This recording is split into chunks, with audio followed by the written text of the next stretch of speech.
ആദ്യമായി തവാഫ് ചെയ്യുന്ന സമയത്ത് ഹജ്ജിന് പോകുന്നവർക്കാണെങ്കിലും ഉംറയ്ക്ക് പോകുന്നവർക്കാണെങ്കിലും ഒരു സംശയമൊക്കെ ഉണ്ടാവും.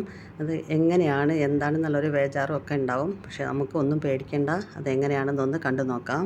ഇതാണ് കഅബത്തിലേക്ക് കടക്കാനുള്ള വഴി, അതായത് മത്താഫിലേക്കുള്ള വഴി. തവാഫ് ചെയ്യുമ്പോൾ ഓളു നിർബന്ധമാണ്. നമ്മുടെ ഇടത് ഭാഗം കഅബത്തിൻ്റെ ഭാഗത്തേക്ക് വരുന്ന മാതിരി വേണം നടക്കാൻ. ഇവിടെ നിന്നാണ് നമ്മൾ നടത്തം തുടങ്ങേണ്ടത്, അതായത് ഹജറുൽ അസ്വദിൻ്റെ ഭാഗത്ത് നിന്നാണ് നമ്മൾ നടക്കേണ്ടത്. ഇടത് ഭാഗത്ത് കൂടി നമ്മൾ നടന്നു തുടങ്ങണം. ഹജറുൽ അസ്വദാണ് ഈ കാണുന്നത്, ഇതിൻ്റെ ഭാഗത്ത് കൂടിയാണ് നമ്മൾ നടക്കുക. 7 റൗണ്ടാണ് നമുക്ക് നടക്കേണ്ടത്. അവിടെ എത്തുമ്പോൾ എല്ലാവരും ആ ദിശയിലേക്ക് തന്നെ ആയിരിക്കും നടക്കുന്നുണ്ടാവുക. നമ്മളും അതുപോലെ തന്നെ അതിനനുസരിച്ച് നടന്നാൽ മതി. ഇനി നമ്മൾ കാണുന്നത് കഅബത്തിൻ്റെ വാതിലാണ്. വാതിലിൻ്റെയും ആ മൂലയുടെയും മുൻഭാഗത്തായിട്ടാണ് നമ്മുടെ ഇബ്രാഹിം മഖാമ് വരുന്നത്. മനസ്സും ശരീരവും പൂർണ്ണമായും അള്ളാഹുവിൽ അർപ്പിച്ച് നമുക്ക് നടന്നു തുടങ്ങാം. നമ്മുടെ സങ്കടങ്ങളും വേദനകളും പ്രയാസങ്ങളും എല്ലാം അള്ളാഹുവിനോട് മനമൊരുക്കി പ്രാർത്ഥിക്കാം. പരലോക സുഖത്തിന് വേണ്ടി ദ്വാരക്കാം.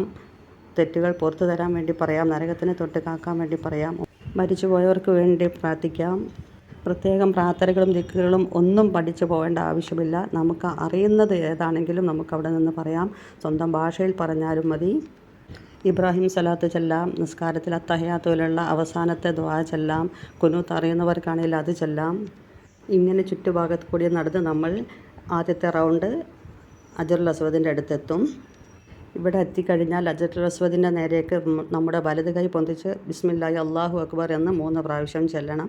അല്ലാതെ ഹജറുൽ അസ്വദ് കിട്ടാൻ വേണ്ടി ഉന്തും തിക്കും തിരക്കും ഒന്നും ഉണ്ടാക്കരുത്. അതിൻ്റെ യാതൊരു ആവശ്യവുമില്ല. ഇനി വീണ്ടും നമ്മൾ അടുത്ത റൗണ്ട് തുടങ്ങാൻ പോവുകയാണ്. ലോക മുസ്ലിം ജനതയുടെ നന്മയ്ക്കും സമാധാനത്തിനും വേണ്ടി പ്രത്യേകം പ്രാർത്ഥിക്കാൻ എല്ലാവരും ഓർത്തിരിക്കണം.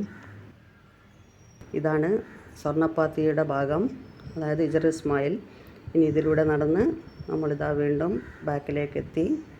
അവിടെ നിന്ന് നമ്മൾ വീണ്ടും മറ്റു സൈഡിലേക്ക് എത്തി, ഹജറുൽ അസ്വദിൻ്റെ അവിടെ എത്തി. അപ്പോഴേക്കും രണ്ടാമത്തെ റൗണ്ടും പൂർത്തിയാവും. അങ്ങനെ നമുക്ക് 7 റൗണ്ടും പൂർത്തിയാക്കാം. തിരിഞ്ഞ് നടക്കാൻ പാടില്ല, പ്രത്യേകം ശ്രദ്ധിക്കണം. തവാഫ് ചെയ്യുന്നതാണ് കാണുന്നത്. നല്ല തിരക്കാണ്. തൊട്ടാൽ ഒതു മുറിയുന്നൊന്നും ആരും പേടിക്കേണ്ട. അല്ലാത്ത വിധത്തിൽ ഒതു മുറിഞ്ഞാൽ അവിടെ വെച്ച് നിർത്തണം. വീണ്ടും ഒന്നെടുത്ത് വന്നതിന് ശേഷം റൗണ്ട് പൂർത്തീകരിക്കുകയാണ് വേണ്ടത്.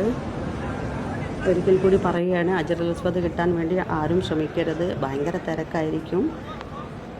ഇടയ്ക്കിടയ്ക്ക് ഒരാളുടെ ശബ്ദം കേൾക്കുന്നത് ഹജറുൽ അസ്വദിൻ്റെ അവിടെ നിന്ന് തിരക്കുണ്ടാക്കുമ്പോൾ അവരെ നിയന്ത്രിക്കുമ്പോൾ സെക്യൂരിറ്റി ഉണ്ടാക്കുന്ന ഒരു സൗണ്ടാണത്.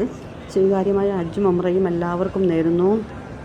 ഒരിക്കലെങ്കിലും ഈ സങ്കേതത്തിലെത്താനും ഒരു ഉംറയെങ്കിലും ചെയ്യാനുമുള്ള അവസരം എല്ലാവർക്കും ലഭിക്കട്ടെ. അസ്സലാമു അലൈക്കും.